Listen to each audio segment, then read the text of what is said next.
Hello ladies and gentlemen, MarauderEX here, back with more Let's Play Grandia II, and we are still here in Garland Village.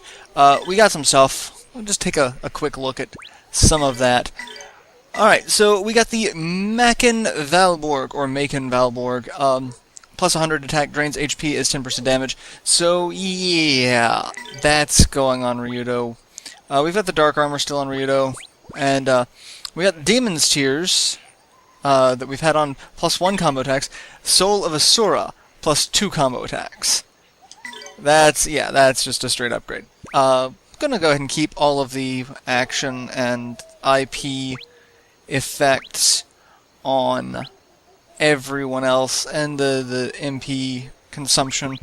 And basically everything else is the same. We got a new skill book, Book of Swords, plus 10 to 50 maximum SP, 10 to 50 strength, up chances of evading enemy attack, slows reduction in IP, increases SP recovery from damage. So yeah, this is basically your swordsman, if you go all out SP type, which we will be doing for Ryudo soon, because like we've got strength, vitality, slows reduction in IP, which is what's on that. We don't really need the toughness. We don't need 2 toughnesses. I don't know why I have 2 toughnesses on Ryudo.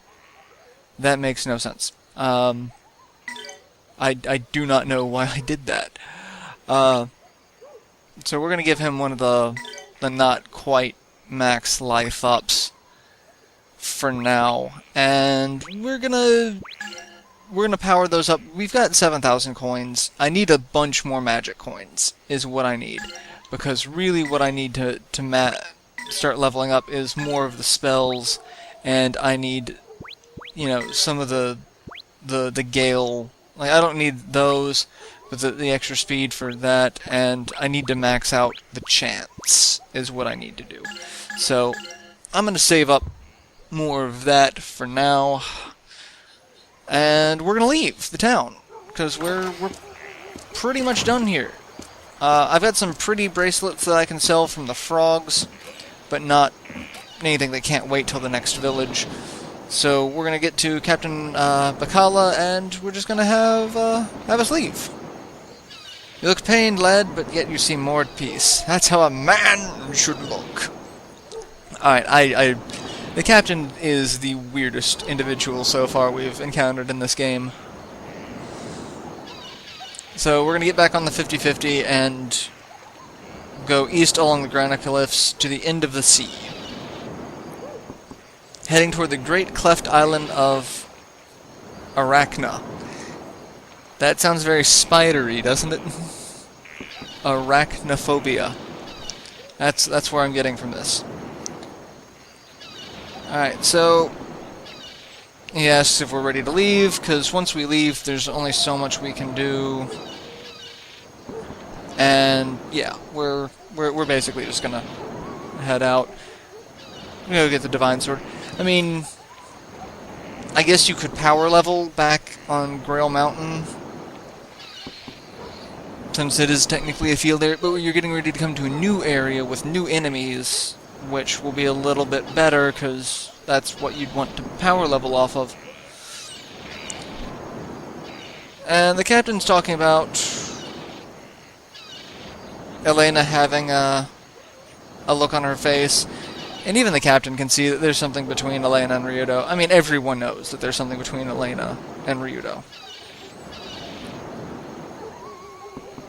Like, that's it. Women should laugh. If you cry, you only drive men crazy. Haha. Something tells me you really don't understand women very much. Anyway. So, we're gonna get on the ship, and we're gonna go. And there's a little bit more story to be had, so... It's really disappointing that the last episode was just so long, because there's just so much going on that it's just really not possible to, I mean, I could have changed the position of the fight, but then I would have had two slightly longer episodes versus one really long episode. And here at night, Elena's on the bow of the ship, just trying to piece together what happened. Like, she relied on Valmar, and by Valmar, she means Millennia. At this point, I really don't consider Millennia to be Valmar. Millennia is the wings of Valmar, but she is her own separate entity. It was the power of Millennia that broke Valmar's spell. So Valmar could stop Valmar, but Lord Granus didn't do a damn thing to stop it. I can imagine how that would kind of shake your faith. It's like, I'm praying to a god that obviously didn't give two shits, and yet the god that is trying to destroy everything actually came to my aid. And then just, what's Millennia's goal in all this? Like, what is her end game? She didn't hesitate at all to shatter the souls and send people to the Shadow Realm like Yu-Gi-Oh! For every other poor soul possessed by a piece of Valmar. But Ryudo, she refused. She sealed it instead of absorbing it. Elena's still a little green from the sea back and forth, but you know. And at least Ryudo is, you know, thanking her. Like, I could see him being like, yeah, don't go into my soul or mind or whatever again. You can't keep all the rescues to yourself. It's true, when you're dealing with a group of, you know, people with, you know, abilities, there's bound to be some, you know, trading off on the savings. And she asks Ryudo what he thinks about Millennia's actions. I say actions loosely because actions kind of implies that there was, you know, some sort of premeditated plan behind it. This just seems like, I'm gonna do it. Ryudo forgot to thank her. She'll probably pop up tonight because the Valmar moon is out. Which is not what you say to Elena. Is not Millennia Valmar incarnate? Just a part of it. Elena kind of snapping at Ryudo, because, again, her faith is just completely in question right now. Which, you know, for someone who's basically lived for the church their entire life, that's hard to deal with. But Ryudo at least realizes that he should also keep his cake hole shut when it comes to this quite messy love triangle between a priestess, a evil deity, and himself. So, you know, he's learning.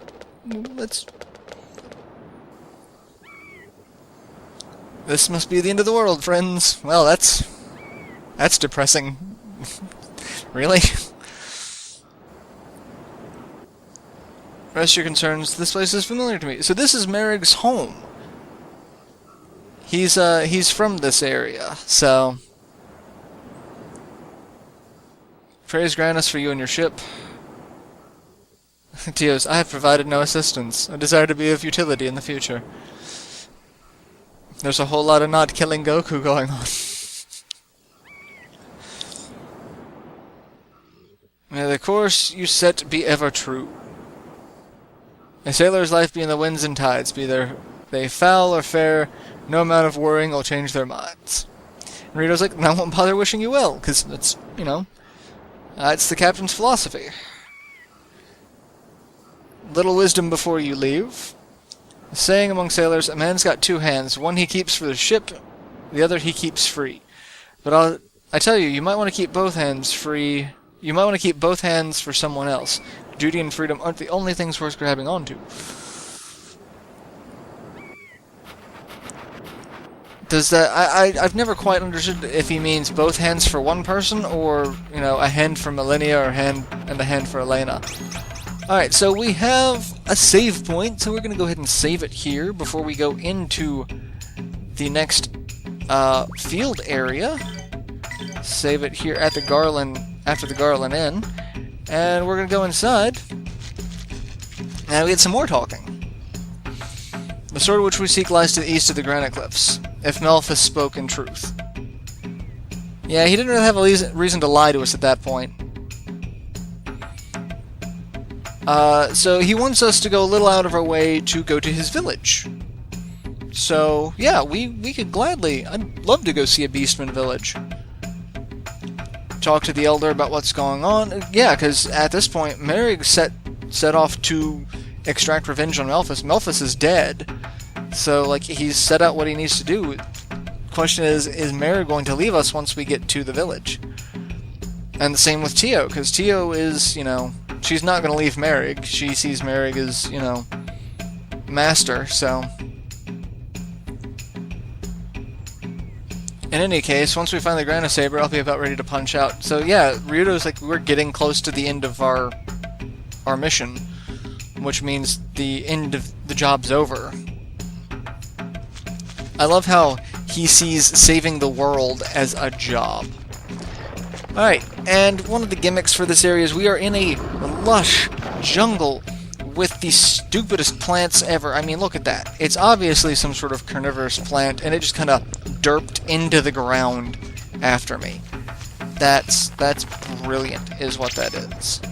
Alright, so we've got 300 gold there. We've got a bunch of stuff in this place that's just kind of there. That's actually not on the map. That's hilarious. And we gotta taunt it in order to get it to come forward. And it can hit you and it can hurt you. So be careful about that. We've got plant basketball going on right over here. It's like they're just... I don't know what the hell is going on in this place, but this is something that is not natural and should not be allowed to continue. We've got frogs that we can dodge. We've got jet streams that if they hit you will in fact poison you, so we want to be careful about that. We're gonna look around and come over here and get the aromatic root, which is a weapon for Elena. Obviously, you know, way better than what we had for her. And we've got some enemies that I'm not going to bother messing with. We've got another plant. We're going to walk across there. This section's fairly linear. So, yeah. And healing incense and a frog that we really can't get around, so we're just going to kill him. We are just going to kill him, and I'll keep this fight in. Why the hell not? Because it's frogs. Alright, so Lotus Flower. I've got Lotus Flower maxed out on Lotus Flower. on Tio, and it should, yeah, it kills the frogs, but anything else that we're going to be encountering are not going to be quite strong enough to deal with killing them in one shot. So we want to be careful with that. If we do decide to increase her strength via one of the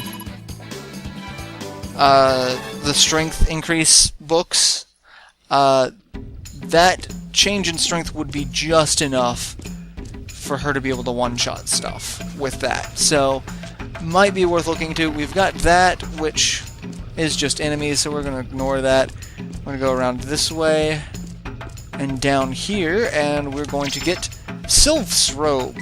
And I love when games do that.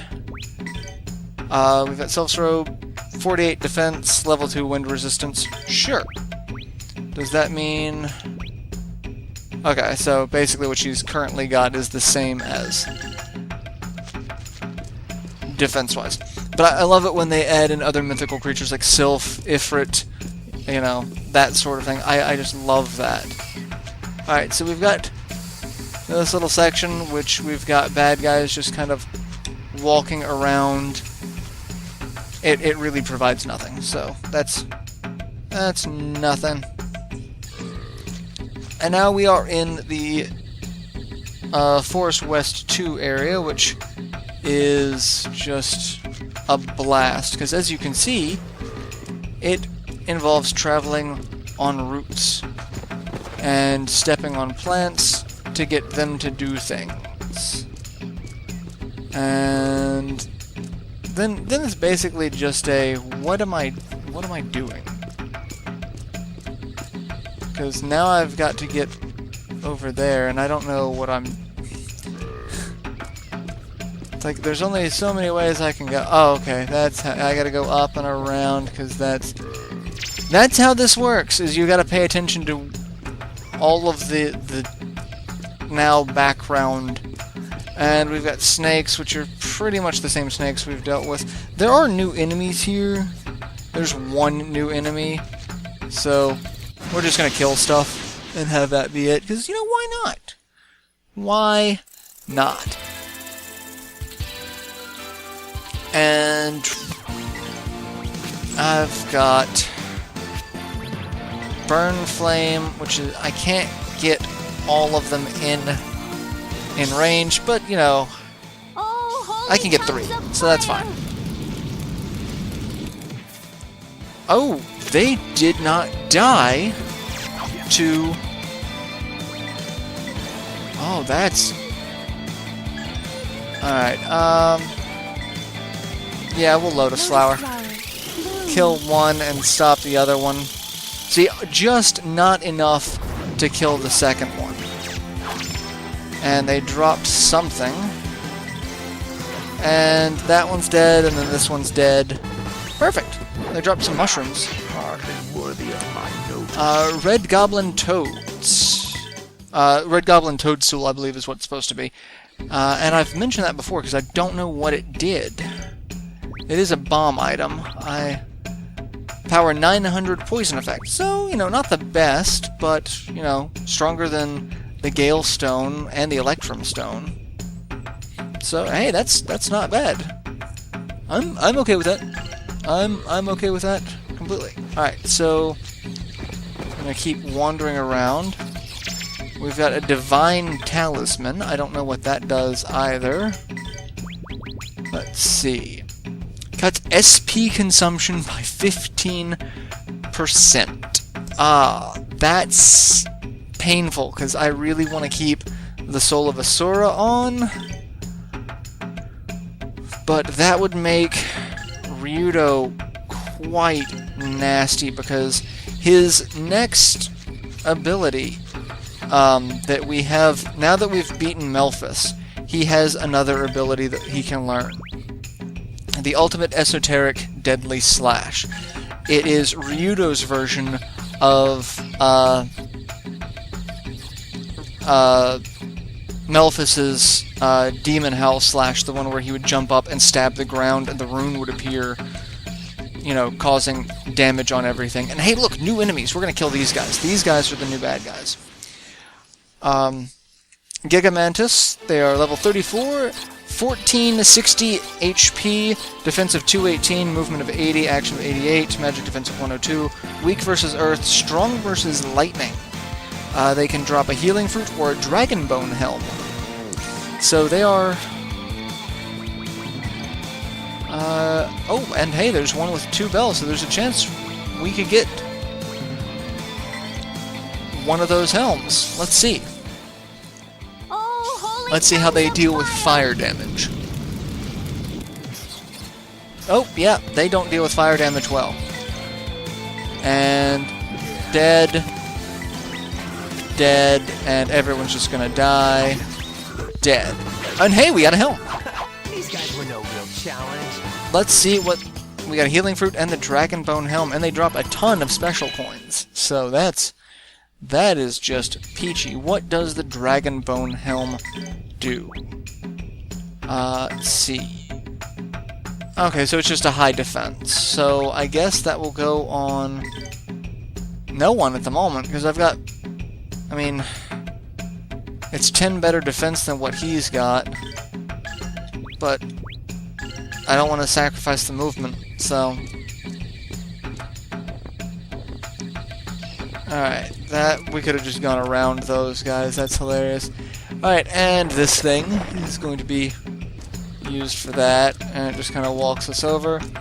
And we've got some bad guys, so what I'm going to do is I'm going to end this episode, and I'm going to kill them off screen, and then we'll pick up the next episode from the bottom there, because, yeah, that's just pointless fights.